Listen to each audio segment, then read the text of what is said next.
이동형 뉴스 정면 승부. 이동형의 뉴스 정면 승부.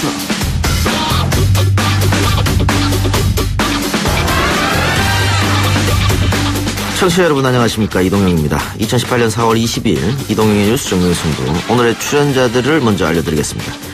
1부에서는 바른미래당이 드루킹 사건 특별검사법을 발의한 것과 관련해서 바른미래당 김관영 의원 입장 들어보고요. 2부 최강병기 코너에서는 노영희 변호사 그리고 아시아경제 장영진 기자와 함께 일주일 앞으로 다가온 남북 정상회담 준비 상황 그리고 국민투표법 등을 주제로 해서 이야기 나눠보도록 하겠습니다.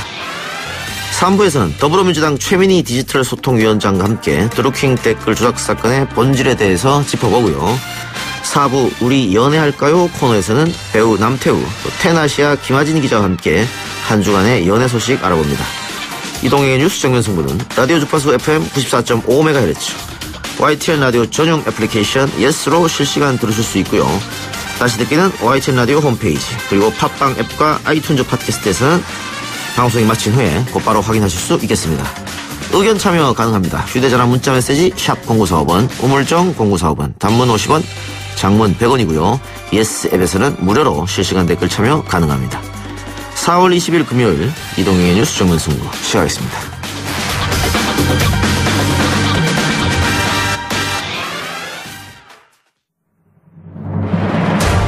이 작가는 독하다.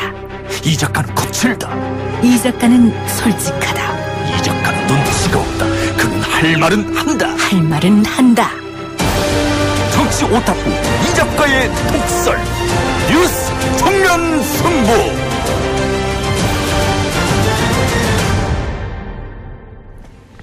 바른미래당이 더불어민주당원 댓글 조작 사건, 이른바 드루킹 사건이죠.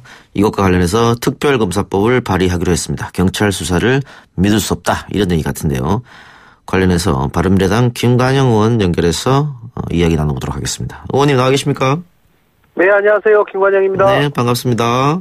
네, 안녕하세요. 네, 특검법 이번에 당 차원에서 네. 발의가 된 겁니까? 네, 아직 저희는 발의는 안 했고요. 네. 월요일 날 발의할 예정입니다. 현재는 그 초안을 다 만들어서 민주평화당과 함께 공동 발의를 위해서 민주평화당에 검토를 요청한 상황이고요. 현재는 자유한국당만 발의를 먼저 하게 된 것이죠. 그러니까요. 자유한국당 지금 네. 발의한 상태고. 네네. 자, 특검의 수사 범위 정도는 그래도 지금 생각하고 계시겠죠? 예, 저희는 불법 댓글 활동에 전모를 받기 위해서 필요한 모든 조치를 해야 된다. 그래서 대선 당시에 민주당의 문재인 후보 캠프와 드루킹과의 연계성, 또 예. 대가성이 있는지 여부, 예. 민주당 김경수 의원의 역할이 무엇인지, 또 그 누름나무 출판사가 어떤 역할을 했고 거기에 필요한 자금들이 어디에서 출처가 되어 있는지 뭐 등등, 또 문재인 대통령의 그 당시 후보의 인지 여부, 예. 이런 것들에 대해서 전반적으로 다 해야 된다고 생각하고요. 특히 김경수 의원이 드루킹에 보낸 기사의 인터넷 주소, 또 10건의 기사 URL, 이런 것들은 기본적인 특검 수사 대상으로 정하고 있습니다. 그러면 사실 지금 경찰이 그 드루킹을 구속한 거는 평창올림픽 비방 댓글 때문인데 그것보다는 대선 때 어떤 활동을 했냐 그걸 알고 싶다, 이런 말씀이죠? 네, 그렇습니다. 예. 처음에는 그게 시작했지만 그것으로 그칠 거면은 특검을 할 이유가 없죠. 예. 그런데 지금 자유한국당 같은 경우에는 그 특검을 여당이 받아야지만 국회 정상화를 해주겠다, 전제 조건으로 걸었는데. 네네. 여기에는 동의하십니까?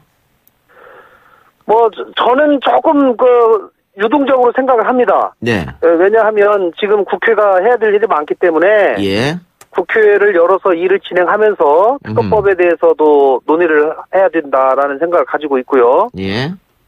그리고 우선 당장 법이 발의돼서 통과되는 데까지 시간이 다소간 걸리기 때문에. 그렇죠. 그러기 전에 증거인멸을 막기 위해서는 검찰의 즉각적인 수사가 필요합니다. 그렇기 때문에 지금 현재 경찰에서 수사 진행되는 과정이 지극히 믿을 수가 없는 상황이 계속되고 있기 때문에 저는 검찰이 빠르빨리 나서야 된다고 생각하고요. 아니, 특검으로 가겠다고 하는 것은 검찰도 못 믿겠다는 말씀 아니에요? 물론 제가 검찰을 100% 신뢰하는 건 아니지만 우선 당장 필요한 증거인멸을 막기 위한 검찰의 압수수색 조치들이 필요하기 때문에 예. 검찰에서의 할 수 있는 만큼은 최소한의 어느 정도 수사를 해야 된다는 그런 의미입니다. 예. 방금 또 지금도 그 경찰 수사를 못 믿겠다 말씀하셨는데 오늘 이주민 서울경찰청장이 기자간담회를 열고 사과를 했어요. 이 사과 내용은 본인들이 저번에 발표했던 거 드루킹이 일방적으로 메시지를 보냈고 김경수 의원은 의례적 답변만 했다. 요거에 대해서 잘못된 발표였다 이런 사과입니까? 그렇죠. 제가 그 4월 16일 날 서울청장이 기자간담회를 오전에 했습니다. 예. 그리고 오후에 저희 당에서 항의 방문을 했는데요. 예. 그 자리에서 제가 이렇게 얘기했습니다. 어떻게 경찰청장이 그 인터넷 댓글에 몇 개를 보고 정확한 사건 전모를 파가지도 않으면서 몇 개 보고 마치 김경수 의원이 거기에 별로 관여하지도 않았고 뭐 감사하다는 의례적인 그런 인사 정도 한 것으로 이렇게 해가지고 사건 전체의 방향을 결정하는 듯한 발언을 오해를 일으키는 그런 발언을 대단히 부적절한 발언을 했다. 라고 지적을 했는데요. 오늘 지금 수사부장이 다시 브리핑을 하면서 당시에 그런 것들이 잘못됐다. 이렇게 번복하지 않았습니까? 대단히 소홀하고 잘못된 지난번 브리핑이었다는 말씀을 꼭 드리고요. 지금 경찰에서 가장 제가 못 믿는 것은 3월 21일 날 드루킹이 구속이 됐는데요. 지금 거의 한 달이 다 됐습니다. 한 달 동안 드루킹을 경찰에서 한 번인가 소환 조사했고요. 검찰에서 한 번 소환 조사했다는 거거든요. 지금 기소될 때까지 2번 소환 조사했다는 건데 이런 거는 대단히 있을 수 없는 일이고요. 또 휴대폰 170개를 수거를 해서 지금 제대로 분석도 안 하고 있습니다. 통신 내역 조회도 안 하고 있습니다. 이런 것들이 전체적으로 대단히 지금 부실한 수사가 진행되고 있습니다. 근데 현실적으로 말입니다. 지금 정부 여당에서 이 특검법을 받아주지 않으면 특검법 통과되긴 어려운 거 아니겠어요? 저는 받을 수밖에 없다고 봅니다. 왜냐하면요. 정부 여당이 국정원 댓글 사건 때 어떤 태도를 보였고 작년 최순실 국정농단 사건 때 특검을 요구하면서 어떤 요구를 했는지를 제가 생생하게 기억을 합니다. 그런데 이렇게 굉장히 많은 의혹들이 제기되고 있음에도 불구하고 특검을 거부한다고 하면 저는 국민들의 심각한 저항을 일으킬 것이다. 저는 생각을 하고요. 그리고 특히 뭐 전혀 문제가 없다라고 얘기하고 있는 자기들 스스로 얘기하고 있는 마당이기 때문에 특검을 못 받을 저는 이유가 없다고 생각하고요. 김경수 의원도 또 특검까지 다 받아서 철저하게 수사를 해달라고 얘기했기 때문에 저는 받을 거라고 봅니다. 근데 이제 의원님도 법률가 출신이니까요. 국정원 댓글 사건 같은 국가기관 동원해가지고 댓글을 불법적으로 다른 거하고 지금 드루킹은 민간인 신분에서 온라인에서 댓글 다른 거잖아요. 이건 불법적인 요소가 없는 거 아닙니까? 이제 개개인이 자발적으로 지지와 비판은 충분히 할 수 있습니다. 그리고 그것은 또 중앙선관위도 자유롭게 할 수 있도록 지금 터놓고 있습니다. 그런데 이제 이것이 조직적으로 움직이고 특히 맵크로와 같은 불법 프로그램을 이용해서 여론을 조작하는 것이거든요. 이것은 분명히 헌법 정신에도 반하고 공정한 선거에 대단히 악영향을 미치기 때문에 반드시 단죄돼야 된다는 것이고요. 특히 요즘은 공직선거 후보를 추천을 할 때 각 당에서 여론조사 해가지고 그것을 절반 내지는 그 이상으로 반영하지 않습니까? 그런 과정에서 여론이 전체적으로 왜곡을 시켜버린다고 한다면 그 왜곡을 시킨 사람들의 의도대로 후보자가 추천되고 당선되는 결과가 발생되기 때문에 이것은 대단히 민주주의의 큰 적이다 이렇게 보는 것이죠. 근데 지금 그 드루킹이 매크로 프로그램을 구입한 게 지난 1월 달이라고 하던데 그러면은 대선 때 만약에 드루킹이 활약을 했다고 하더라도 이렇게 조직적으로 기계를 이용해서 그렇게 한 거는 아닌 거 아닌가요? 어떻게? 그럼 아직 뭐 밝혀지지는 않았으니까요. 저도 뭐 그렇게 했다라고 무슨 뭐 심증이 있는 건 아니지만 예. 어쨌든지 매크로가 언제 구입이 돼서 어떻게 사용됐는지도 당연히 봐야 될 것이고. 알겠습니다. 예. 예. 대선 때는 좀 다른 방식으로 했을 가능성이 높다는 것이죠. 예. 지금 여당 입장에서는 야당이 예. 저렇게 나오는 거는 지방선거를 앞두고 정치공세 네. 이렇게 이야기하고 있는데 여기서 어떻게 생각하십니까? 뭐 정치공세라고 볼 수도 있죠. 그러나 그런 이런 일이 발생되지 않도록 했어야 되는데 예. 지금 상황이 이렇게 이미 굉장히 많은 의혹들이 발생되고 대통령의 복심 중에 복심이라고 하는 김경수 의원이 연루된 것으로 이렇게 밝혀지고 있는데 그 진상이 밝혀지지 않고 가만히 있는다고 하는 것은 또 야당의 저는 직무유기라고 생각합니다. 어제 저희가 자유한국당 김영우 의원하고 인터뷰했거든요. 네. 근데 김영우 의원 이야기는 이 국가에서 했던 국정원 댓글 조작보다 드루킹 네. 댓글 조작이 더 심각한 민주주의 파괴이다 이렇게 말했었는데 거기 혹시 동의하십니까? 더 심하다 이렇게 저는 그렇게까지는 보지는 않습니다만은 예. 이것도 분명히 민주주의에 영향을 주는 반드시 근절돼야 될 중대한 범죄인 것이고요. 예. 다만 국정원이나 사이버 사령부를 이용해서 하는 것은 국가기관을 이용한 것이기 때문에 예. 이거보다도 훨씬 더 범죄성이 더 크죠. 예. 사실은. 드루킹이 과거에 글을 쓴 걸 보면요. 네. 뭐 댓글 이외에 자신의 네. 블로그에 글을 쓴 거 보면 네. 안철수 대표는 이명박의 아바타다 이런 글을 굉장히 많이 썼었거든요. 예. 그런 것은 어떻게 보십니까? 이게 그렇기 때문에 저는 민주당과 드루킹이 분명히 긴밀하게 관련이 되어 있다고 보는 것이고요. 예. 특히 대선 때 문재인 후보 선거 캠프에서 전략보고서라고 만드는 그 문서에 그 말이 들어가 있지 않습니까? 저도 민주당의 과거에 몸담았기 때문에 예. 그 선거 치를 때 전략보고서가 어떤 경위로 작성이 되고 누구누구에게 배포되는지 제가 그 경위를 좀 압니다. 그거는 소수 몇 명들에게 대외비로 관리되고 보고되는 문건이거든요. 예. 근데 문건에 안철수를 갑철수, MB 아바타 이런 점을 집중적으로 부각시켜라. 예. SNS를 통해서 파급시켜라 하는 내용이 들어있어요. 예.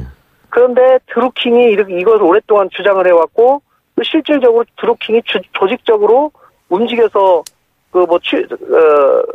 지지율이 근접한 때부터 7일 동안 폭력적으로 공격해가지고 네거티브 공격에 성공했다 이런 얘기까지 나오지 않습니까? 예.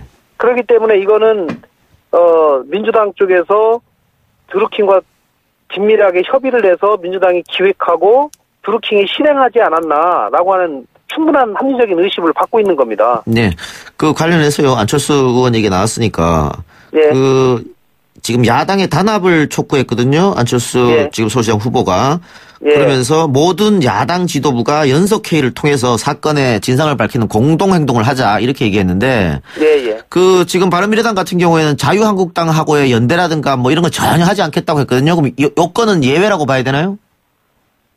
아무것도 연대하지 않겠다고 언제 그런 얘기를 했습니까? 그건 아니죠. 예. 저희가 국회에서 일을 하면서 예. 때때로 헌법을 개정한다든가 예. 중요한 사안마다 건마다 연대할 것은 또 연대할 일이 있죠. 그러면 선거연대만 안 한다는 거예요? 선거연대 안 한다고 저희가 얘기했죠. 정책연대는 합당은 절대 없다라는 얘기를 했고. 정책연대는 가능하다. 정책연대도 건 바이 건이죠. 특히 이런 경우는 지금 이 문제의 발단이 여당의 핵심부에 있는 거기 때문에 예. 지금 보통 대립해가지고는 이 문제가 해결이 안 되기 때문에 알겠습니다. 야당이 다 단합해서 해도 해결될지 말지 불투명하기 때문에 네. 힘을 모아야 된다는 얘기죠. 예. 자, 시간이 없어서 마지막 하나만 더 여쭤볼게요. 예. 지금 바른미래당이 이제 내일이나 모레나 내놓을 특검법 법안 말이죠. 네. 거기에는 특별검사 추천은 누가 어떻게 하게 돼 있고 최종 임명은 어떻게 돼 있습니까? 저희 안은 지난번 최순실 사건 그 케이스를 준용을 했는데요. 예. 이건 대통령이 직접 관련될 가능성이 있기 때문에 예. 특검을 야당에서 추천을 2명을 하고 그중에 대통령이 임명하는 것으로 그렇게 안이 되어 있습니다. 야당에서 오로지 2명 추천, 대통령이 1명 그중에 임명. 예. 알겠습니다. 의원님. 지난번 최순실 사건 때 이렇게 했거든요. 예, 똑같네요. 예. 의원님 오늘 여기까지 이야기 듣겠습니다. 예, 감사합니다. 예, 고맙습니다. 네. 네, 지금까지 바른미래당 김관영 의원이었습니다. 네, 1부 순서는 여기까지고요. 잠시 후 2부에서 뵙겠습니다.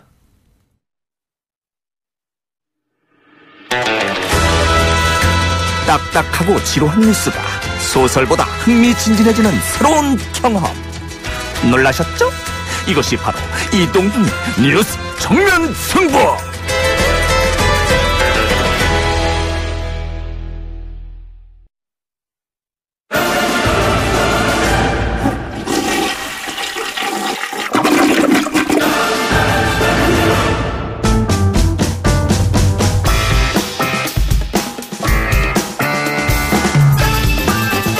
지금 듣고 계신 라디오는 이동훈의 뉴스 정면 승부입니다. 1932님 문자 주셨네요. 지금 라디오를 듣는데 MC가 누군지 모르지만 민주당 대변인 같네요. 정도를 지키세요. 앱으로 오는 의견은 이 정반대입니다. 그런 얘기를 듣고 왜 진행자가 가만히 있느냐. 이렇게 역시 라디오 MC 극한 직업이다. 이런 생각이 듭니다. 저 역시 뭐 앱으로 제가 보지는 않았습니다만 저 앱의 의견을 좀 상당히 좀 그쪽의 얘기를 좀 듣고 싶은 것이 사실 저도 지금 이 밖에서 지금 앞에 진행됐던 인터뷰를 보면서 상당히 좀 답답했어요. 김관영 의원 인터뷰요? 예. 근데 뭐가 문제냐면은요. 김관영 의원 인터뷰를 가만히 보면은 국정원 댓글 사건하고 이번에 드루킹의 댓글 사건하고 마치 동일선상에서 놓고 같은 무게로 놓고 지금 얘기를 하고 있는데 전혀 다른 얘기입니다, 사실. 국정원의 댓글은 공무원의 행위고요.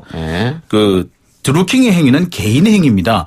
개인의 정치적 표현 문제는 최대한 보장받아야 되는 것인 반면에 공무원의 의사표현이라든지 정치적 표현은 최대한 제한이 돼야 되는 중립성 의무가 있거든요. 그런데 그 중립성의 의무를 지켜야 되는 공무원이 댓글을 단 것과 최대한의 의사표현의 자유를 인정받아야 될 개인이 일정한 그 일탈 행위를 한 것과는 전혀 법적 평가가 달라야 되는데. 다른데 지금 뭐 야당에서는 뭐 좋은 건수가 잡았기 때문에 그렇게 말할 수도 있죠. 아니 뭐 장 기자님 민주당 대변인이에요? 대변인 문제가 아니고요. 이건 법률적으로 그런 겁니다. 이거 법은 이걸 어떻게 사실 이거는 아무리 정치를 하시는 분들이지만 물론 정치가 약간의 과장이라든지 좀 억지가 있다고 하지만 이거는 혹세무민에 가깝다는 생각이 들어요. 너무 심하다. 네, 너무 심해요. 이거. 알겠습니다.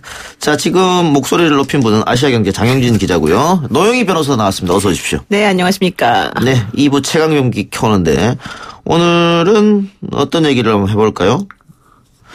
남북 정상회담. 네. 얘기 한번 해볼까요? 예. 자, 문재인 대통령이 위대한 지도자 4위에 선정됐다고 해요. 미국 경제지 포춘이 선정한 2018년 세계에서 가장 위대한 지도자 50인 중에 4위로 선정됐다고 하는데 일단 문 대통령이 어떤 점이 높이 평가돼서 이렇게 높은 등수를 기록했을까요? 이 부패 혐의로 전임자가 탄핵당한 암울한 분위기에서 출범을 했는데 최저임금을 인상하고 건강보험 대상자를 확대했다. 그리고 재벌개혁 등 공정한 경제를 이룩하는데 큰 성과를 이뤘다라고 하면서 그리고 무엇보다도 남북 정상회담과 북미 간 대화 조율을 통해서 한반도의 평화 분위기를 조성했다. 뭐 가장 마지막에 나온 얘기가 가장 핵심이 아닌가 이런 생각이 듭니다. 뭐 4위 순위 높은 거는 뭐 좋은 일이니까요. 자, 남북 정상회담이 딱 일주일 남았습니다. 준비는 어떻게 잘 돼가는 것 같습니까? 잘 돼가고 있죠. 네. 지금 그 한라인 개통 소식도 전해지고 있고 또 뭐 앞으로 26일하고 24일인가요? 그때 뭐 리허설도 한다 그러고 지금 분위기 너무 좋습니다. 예. 분위기는 그 한라인이라고 하는 게 그럼 다이렉트로 저쪽 정상과 우리 정상이 연결되는 거지 않습니까? 그렇죠. 시험 삼아서 그 밑에 계신 분들이 한번 해보겠죠, 일단. 예, 오늘 조금 전에 이제 1시간 전쯤에 송인배 비서관이 북한의 국무원의 담당자와 통화를 나눴다고 합니다. 우리 측에서 3분 2초, 북한 측에서 1분 17초, 모두 합쳐서 4분 19초 동안 통화가 이루어졌다고 합니다. 거의 예전에도 한라인이 있었는데 끊어진 것, 이걸 다시 복원한 거죠? 좀 그런 부분도 있고요. 조금 그때보다는 업그레이드 된 부분도 있는 것 같습니다. 그러니까 2000년대 초반에 그 남북 정상회담이 있었죠. 김대중 대통령 때. 그때 한라인이 개설이 됐다가 2008년도에 끊겼다고 해요. 근데 그때만 해도 남북 간에 있었던 한라인은 우리나라 국정원과 북한의 통일전선부 사이에 연결이 돼 있었던 거라고 합니다. 그러니까 양북 정상, 그러니까 양북이라고 해야 될지 모르겠습니다만 남북 정상 사이에 직접적인 통화가 가능한 건 아니었다고 해요. 근데 이번에는 정말 청와대와 북한의 국무원이 직접 이어지는 것이기 때문에 말 그대로 정상 간의 직접 한라인이다라고 볼 수 있을 것 같습니다. 예, 노래사님. 이거 이번에 생중계가 된다고 하거든요. 네. 지금까지 남북 정상회담 2차례 있었는데 다 녹화 중계였고 그리고 우리는 뭐 생중계 늘 익숙하고 대통령도 뭐 생방으로 토론도 했던 분이기 때문에 문제가 없을 텐데 과연 저쪽에서 응할까 했는데 저쪽에서 쿨하게 생중계 하자 그랬단 말이죠. 그러니까요. 의미가 어떨까요? 이 생중계 의미? 사실 이제 상당히 진정성 있는 태도를 지금 보이고 있다. 예. 특히 북한은 비핵화를 논하면서도 지금 사실은 우리가 알고 있기로는 특별히 어떠한 종류의 보상 같은 것들을 요구한 적이 없다라는 거거든요. 예. 거의 제가 봤을 때는 백기투항 비슷하게 지금 이 정상회담도 하고 있는 것이고 본인들의 체제를 사실은 다시 뒤바꾸는 과정에도 적극 뛰어들고 있는 모습인데 이번 생중계도 같은 취지에서 이해하는 것이 맞겠다라고 저는 보고 있습니다. 그래서 현실적으로 남북 정상이 어떤 모습을 보여줄지는 사실은 상당히 궁금한데 만약에 이제 북한 지도자 최초로 남한으로 내려오는 그 위원장이다. 예. 이렇게 되는 모습이 전 세계에 다 그 공개가 된다면 그렇겠죠. 그것이 바로 북한이라고 하는 그 체제가 가지고 있는 정상성이라고 하는 것을 우리에게 보여주고 싶어 하는 게 아니냐. 비정상 국가에서 정상 국가로 그렇죠. 탈바꿈. 예. 그리고 사실 본인들이 우리들에게 지금 그동안 해왔던 제스처 이런 것들이 사실은 상당히 진정성이 있기 때문에 미국과의 정상회담이라던가 이런 걸 앞두고 아마 보여주는 상징성이 상당하지 않을까 싶습니다. 야, 이렇게 생중계로 걸어 내려오는 모습이 찍힌다면 그 전 세계적으로 한반도가 또 엄청 집중적으로 포커스를 받겠네요. 그러니까 사실 외국에서 나가 보면은 그런 얘기를 한대요. 니들 어떻게 사니라고 그런데요. 불안해서. 예. 당장 머리 위로 뭐 미사일이 떨어질 것처럼 핵미사일이 떨어질 것처럼 그렇게 생각하고 있는데 그런 그 한반도에 대한 이미지를 완전히 180도 바꿀 수 있는 그런 계기가 되지 않을까 하는 생각이 듭니다. 생각보다 한반도 괜찮네. 안정된 곳이네. 그리고 정상적으로 돌아가는 나라네. 이런 생각이 좀 많이 들지 않을까 하는 생각이 들어요. 일단 한반도를 위험하게 보는 이유는 북한이 정상 국가가 아니다. 어디로 튈지 모르는 럭비공이다라는 점 때문인데 그런 부분에서 북한이 이미지를 완전히 벗어낸다면은 그래서 이게 뭐 북한으로도 좋지만 우리나라 역시 이게 우리나라 증시가 또는 우리나라에 이제 투자하는 외국인들의 경우에 이 코리아 디스카운트라는 게 있다고 그러잖아요. 그러니까 그렇죠. 그런 그 가치 저하되는 부분이 많이 상쇄될 것이기 때문에 많이 사라질 것이기 때문에 우리 경제에 있어서도 큰 도움이 되지 않을까라는 생각을 해봅니다. 일단 문재인 대통령은 이번 회담에서 뭐 트럼프 대통령도 얘기했습니다. 종전선언 그리고 비핵화 합의 평화협정 이렇게 하겠다고 했는데 평화협정 체결되면은 법률적으로 구속력은 있나요? 사실 이제 국제적인 사회에서 일어나는 여러 가지 것들은 엄밀히 따지면 법률적인 효력이라고 하는 거는 그 나라가 얼마나 힘이 세냐에 따라 달라지는 거거든요. 예. 네, 평화협정이라고 하는 것에는 기본적으로 지난번 1953년에 있었던 평화협정에는 그러니까 종전선언이죠. 정전선언이었죠. 예. 정전협정. 거기엔 우리나라는 없었잖아요. 맞았죠. 예. 예, 그러니까 그렇게 된다면 이번에는 사실 우리나라까지 포함해서 사자가 이제 사인하는 형식이 돼야 될 가능성이 커요. 근데 그렇게 되면 가장 지금 전 세계적으로 힘이 센 미국이라고 하는 나라 그리고 또 지금 영향력을 엄청나게 뻗치고 있는 중국이라고 하는 곳이 거기다가 사인을 하는 것이기 때문에 일단은 어느 정도는 효력이 좀 물론 불문율적이지만 있지 않을까 싶습니다. 방금 말씀하신 것처럼 정전협정 당사자국이 미국과 중국입니다. 그렇죠. 그런데 미국과 중국이 지금 지지 입장을 밝혔기 때문에 그렇습니다. 급물살 급론을 탈 것이다. 이렇게 되면은 한반도의 평화가 정착되는데 기초는 쌓지 않느냐 이렇게 그렇죠. 볼 수 있겠죠. 아마 그 남북한뿐만 아니라 동북아 질서에 큰 변화가 있을 겁니다. 사실 그 정전협정의 그 조인 당사국이 중국과 미국으로 돼 있다고 하는데 거기에 사실 그 남한도 포함은 돼 있었어요. 예. 사인을 하지 않았던 거죠. 그러니까 사실 현재 대한민국은 아직까지도 전쟁 중인 겁니다. 그래서 계속해서 뭐 많은 분들이 대한민국 아직까지 전쟁 중이다라고 할 수 있는 이유가 정전협정에 사인을 안 했다는 것 때문이거든요. 그러니까 평화체제, 평화협정이 체결된다면은 사인은 그때는 안 했지만 이제 평화협정을 통해서 완전히 전쟁이 끝났다라는 것을 의미하는 것이기 때문에 뭐 그동안에 문제가 있었던 법적인 어떤 교섭 당사자로서의 자격 문제라든지 이런 문제가 모두 해소가 된다 이렇게 보시면 될 것 같습니다. 예, 그 김정은 위원장의 아내죠 리설주. 네네. 이거 호칭은 여사로 하기로 했나요 우리가? 그래서 아직 그거를 저희가 좀 확정된 건 아닌 것 같은데. YTN에서 들은 바는 없습니다. 어쨌든 그 같이 온다는 얘기가 있죠 지금.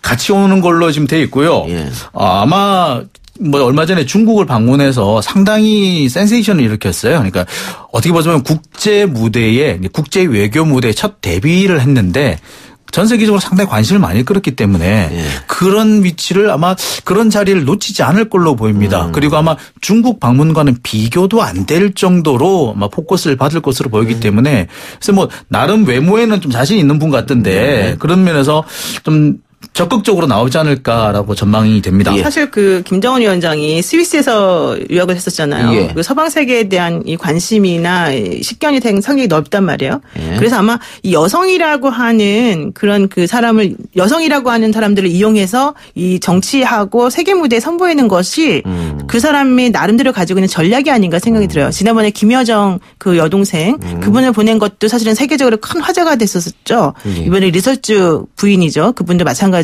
제가 봤을 때는 그런 활용을 되게 잘하는 상당히 전략적인 사람이 아닌가 싶어요. 그 리설주 호칭 여사로 하기로 했다는 건 청와대에서 한 얘기네요. 예. 여사라는 게 가장 자연스럽다. 네, 그렇습니다. 예. 그래서 저 같은 경우는 뭐 얼마 전까지 저기 그 이명박 전 대통령의 영부인 같은 경우도 제가 김윤옥 씨라고 했기 때문에 사실 글쎄요 제 입장에서는 갑자기 이설주 여사라고 하니까 조금 어색하긴 합니다. 많이 어색합니다, 솔직히. 예, 뭐 제가 뭐 그렇게 뭐 저 그 보수적인 사람은 아닙니다만 그래도 어색합니다. 알겠습니다. 자, 그 얘기는 그러면 여기까지만 들을까요? 예, 네. 다른 얘기를 한번 넘어가도록 하고요. 그 전에 3007님 노영희 변호사가 요즘 상한가입니다. 시원해요. 네. 고맙습니다. 0250님 아시아경제 기자라는 분 잘못된 발언 하지 마십시오. 구체적으로 꼭 집어주시면 고맙겠는데. 아까 맨 처음에 했던 그 얘기입니다. 네, 그 얘기예요. 네. 그럴까요? 뭐 의견은 각자 다를 수가 있는 거니까요. 민주주의 사회는 의견이 다른 거 아니겠어요? 그것도 존중하는 거고. 자, 국민투표법 데드라인을 한번 얘기해 봅시다. 남북 정상회담 일주일 남고 한반도 비핵화 종전선언이 논의되는 등 한반도 안보가 엄중한 상황인데 국회는 3주째 개점 휴업 상태입니다. 뭐 방송법부터 해서 김기식 원장 사태, 드루킹 사건까지 입법부 본연의 기능이 마비된 거 아니냐. 근데 그 뭐 장애투쟁도 좋고 다 좋습니다만 어쨌든 국회 들어와서 싸우는 게 어떠냐 이런 의견이 좀 많은 것 같은데 어떻게 보십니까?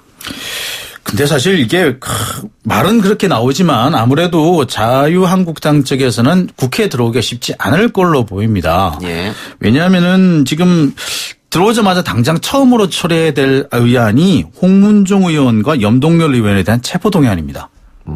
그러니까 지금 뭐 여러 가지 이유를 제시하고 있지만 뭐 방송법이라든지 뭐 드루킹 사건이라든지 특검법 이런 걸 얘기를 하고 있지만 사실은 진짜 실리는 바로 거기 있지 않을까 하는 생각이 들어요. 자신들은 2명의 국회의원을 감옥에 보내는 선택을 할 수밖에 없는 상황인데 사실 국회를 연다면은 아마 이게 통과될 수밖에 없는 상황인데 예. 그렇다면 그게 과연 쉽겠는가? 그러니까 어떠한 이유로든 계속해서 좀 시간을 끌려고 하지 않을까라는 생각이 듭니다. 네.